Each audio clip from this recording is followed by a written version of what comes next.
ಇವತ್ತು ಸರ್ಕಾರಗಳು ಹೆಜ್ಜೆಜ್ಜಿಗೆ ಒಂದೊಂದು ಬಾರನ್ನು ತೆಗೆದು ಅವಕ್ಕೆ ಅನುಮತಿ ಕೊಟ್ಟು ಎಲ್ಲ ಸಾರ್ವಜನಿಕರನ್ನು ಕುಡಿಯೋ ಥರ ಮಾಡೋಂಥ ಒಂದು ವ್ಯವಸ್ಥೆಯನ್ನು ಇದ್ದವಾಗ ಅಂದ್ರೆ ಸರ್ಕಾರಕ್ಕೆ ಅದರಿಂದ ಆದಾಯ ಬರ್ತೈತಿ.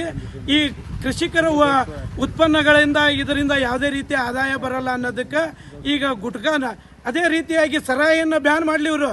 ಅಂದ್ರೆ ಅದರಿಂದ ಆದಾಯ ಬರೋಂಥದ್ದು ಅಲ್ಲೇ ಕುಂಠಿತ ಆಕೈತಿ ಅನ್ನೋಂಥದ್ದನ್ನು ಇಟ್ಕೊಂಡು ಸರಾಯಿಯನ್ನು ಪರ್ಮಿಷನ್ ಕೊಡ್ತಾರೆ, ಗುಟ್ಕಾ ಬ್ಯಾನ್ ಮಾಡ್ತಾರೆ.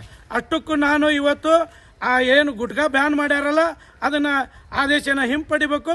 ನಮ್ಮ ರೈತರಿಗೆ ಇವತ್ತು ಸಂದೇಶ ಕೊಡ್ತಾ ಇದ್ದೇನೆ, ಗುಟ್ಕಾಕ್ಕೆ ಹೋಗೋಂಥದ್ದು ಹಾಳಾದಂಥ ಅಡಿಕೆ ಮತ್ತು ಬೇರೆ ನಮೂನಿದ ಅದು ಗುಟ್ಕಾ ತಯಾರಿ ಹೋಗ್ತೈತಿ.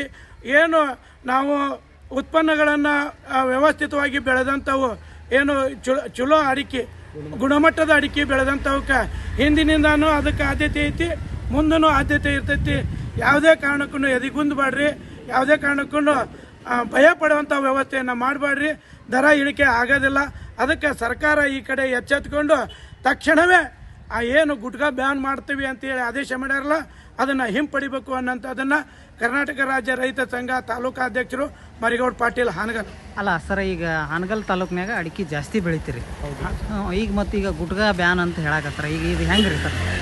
ಇದರಿಂದ ಯಾವುದೇ ರೀತಿ ನಮ್ಮ ರೈತರ ಗುಣಮಟ್ಟದ ಅಡಿಕೆ ಮೇಲೆ ಪರಿಣಾಮ ಬೀರಲ್ಲ.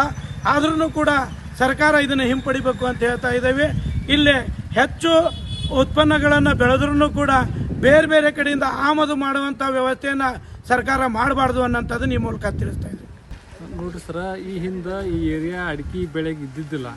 ನಾವು ವಾತಾವರಣಕ್ಕೆ ನಮ್ಮ ಬೆಳೆ ಭಾಳ ಚಲೋ ಐತಿ, ಭೂಮಿ ಚಲೋ ಐತಿ ಅನ್ನೋ ಕಾರಣಕ್ಕೆ ಎಲ್ಲ ವರದಿ ಸಲ್ಲಿಸಿ ಅಡಿಕೆ ಬೆಳೆಯೋಕೆ ಯೋಗ್ಯ ಐತಿ ಅನ್ನೋ ಮಟ್ಟಕ್ಕೆ ಸರ್ಕಾರಕ್ಕೆ ಮನವಿ ಮಾಡಿ ಅದನ್ನು ಅಡಿಕೆ ಬೆಳೆಯಂಥ ವ್ಯವಸ್ಥೆ ಮಾಡ್ಕೊಂಡ್ರಿ.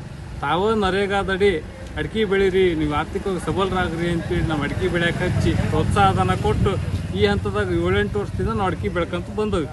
ಅರೆಮಲ್ನಾಡು ಪ್ರದೇಶ ಕನ್ವರ್ಟ್ ಆಗಿತ್ತು. ಈಗ ಅಡಿಕೆ ಬೆಳೆ ಮುಖ್ಯ ಬೆಳೆ ಹೆಚ್ಚು ಕಡಿಮೆ ಇನ್ನೂ ಸ್ವಲ್ಪ ದಿನದಾಗ ಮುಖ್ಯ ಬೆಳೆಯಾಗಿ ಕನ್ವರ್ಟ್ ಆಕತಿ. ಇಂಥ ಸಂದರ್ಭಗಳು ಅದ್ರ ಮೇಲೆ ನಾವು ಅವಲಂಬಿತರಾಗಿ ಆರ್ಥಿಕ ಸಬಲತೆ ಕಾಣ್ಕೊಂತ ಹೊಂಟವಿ. ಇಂಥ ಸಂದರ್ಭದಾಗ ಅಡಿಕೆ ಗುಟ್ಕಾ ಬ್ಯಾನ್ ಮಾಡೋದಾಗಲಿ ಮತ್ತೊಂದಾಗಲಿ ಇಂಥ ನಿರ್ಧಾರಗಳನ್ನ ಸರ್ಕಾರ ತಗೋಬಾರ್ದು. ರೈತರ ಕುಟುಂಬಗಳ ಮೇಲೆ ಹೊಡೆತ ಹಾಕಂತ ಕೆಲಸ ಮಾಡಬಾರ್ದು. ಬ್ಯಾನ್ ಮಾಡಬೇಕಾಗಿದ್ದು ಬೇರೆ ಬೇರೆ ಭಾಳ ಅದಾವ ಸರ್. ಆ್ಯಕ್ಚುಲಿ ಸರಾಯಿ ಬ್ಯಾನ್ ಅಂತ ಎಲ್ಲಿ ಬೇಕಾದ್ರೆ ಮಹಿಳಾ ಸಂಘಗಳು ನಾವು ಕೂಗ್ತಾನೆ ಅದಾವೆ. ಅದನ್ನ ಯಾಕೆ ಮಾಡಬಾರ್ದು? ರೈತರ ಕುಟುಂಬ ಹಾಳು ಮಾಡೋಕ್ಕೆ ಏನು ಬೇಕಲ್ಲ ಸರಾಯಿ ಮಾಡಿ ಮಾರಾಟ ಮಾಡಿ ಆ ಹೆಣ್ಮಕ್ಳು ತಾಳಿ ತಳಗೆಂತ ಕೆಲಸ ಮಾಡ್ತಾರೆ ಸರ್ಕಾರ. ಇದಕ್ಕೆ ಬರ್ತದೆ ಅಡಿಕೆ ಬೆಳೆಗಾರರಿಗೆ. ರೈತರು ಇದಕ್ಕೆ ಕುಟುಂಬಕ್ಕೆ ಕೈಡಂತ ಕೆಲಸ ಆಗಬಾರ್ದು. ಸರಾಯಿ ಬ್ಯಾನ್ ಮಾಡಿ ಆ ಬಡವರ ಕುಟುಂಬ ರಕ್ಷಣೆ ಮಾಡೋಂಥ ಕೆಲಸ ಮಾಡಲಿ ಅಂತ ಈ ಮೂಲಕ ಸರ್ಕಾರಕ್ಕೆ ಒತ್ತಾಯ ಮಾಡ್ತಾನೆ ಸರ್. ನಿಮ್ಮ ಹೆಸರು? ಶ್ರೀಧರ್ ಮಲ್ಕುಂದ್ ಶಾಡ್ಗುಪ್ಪಿ ಸರ್. ಹೆಂಗ್ರಿ ಸರ್? ಗುಟ್ಕಾ ಬ್ಯಾನ್ ಮಾಡೋದ್ರಿಂದ ಅದು ರೈತರಿಗೆ ಹೊಡೆದು ಬೀಳ್ತೈತಿ. ಅದಕ್ಕೆ ಸರ್ಕಾರಕ್ಕೆ ಮನವಿ ಮಾಡ್ತೀವಿ, ಅದನ್ನು ಯಾವುದೇ ಕಾಲಕ್ಕೂ ಆದೇಶ ಮಾಡಬಾರ್ದು, ಆದೇಶ ಹೊಳೆ ತಗೋಬೇಕಂತೇಳಿ ನಮ್ಮದು ಮನವಿ.